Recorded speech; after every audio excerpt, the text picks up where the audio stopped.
It's already quite well known that the economic case for HS2 is very weak, and even the government's own figures suggest that. So a series of independent economists have pointed to flaws in the business case, for example, the assumption that business travellers don't work on the train. So this is a poor value for money project. How do you think the money would be better spent then?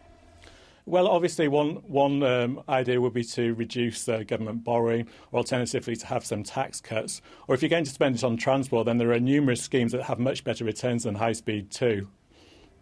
The Department for Transport are going to claim, though, aren't they, that HS2 is absolutely essential to our economy, that it will be a huge economic boost, and that it will also be a return on investment that will boost future generations? Well, one problem with that is the enormous tax bill for the project. So already it's reckoned it will cost $50 billion. If we're right and there are various add-on schemes that are necessary and various other risks involved, if it's 80, 90, 100 billion, then this will be disastrous for the economy, and it's unlikely that the benefits will be worth that. And the main point is, of course, that this is a poor value for money project, and the money could be much better spent elsewhere on other transport schemes or tax cuts or whatever.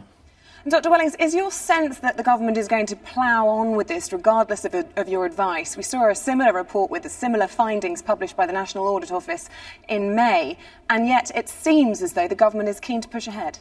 Well, I think there has been some kind of shift in terms of general opinion on this. So I've seen people like Peter Mandelson come out against it and various former chancellors.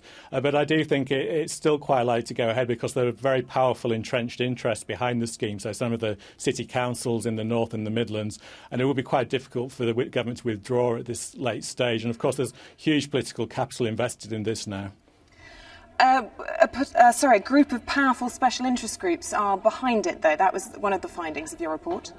Well, I wouldn't say that they're completely behind it, but they have influenced the HS2 debate and pushed it forward and influenced opinion. So you find some of the city councils have been funding various lobbying operations and so on. Also, some of the rail firms have a huge interest because the contracts for HS2 are absolutely huge. So the contract to build the trains will be an estimated £7.5 billion. So there are huge amounts of money at stake, and that means a lot of these vested interests are going to lobby very powerfully for this thing to go ahead. There are many people claiming, though, or pointing out the fact that we don't have any high-speed rail networks in this country. Most of Europe do have very successful and efficient high-speed rail networks. Shouldn't it be something that we pursue? Well, these high-speed networks abroad, they seem successful, but we never look at the true cost to the economy. So overall rail subsidies in a lot of countries like France and Germany are even higher than they are in this country. In Japan, their high-speed network left them with enormous debts of around $200 billion that had to be written off. So there is a downside, but we tend not to look at that when we look abroad.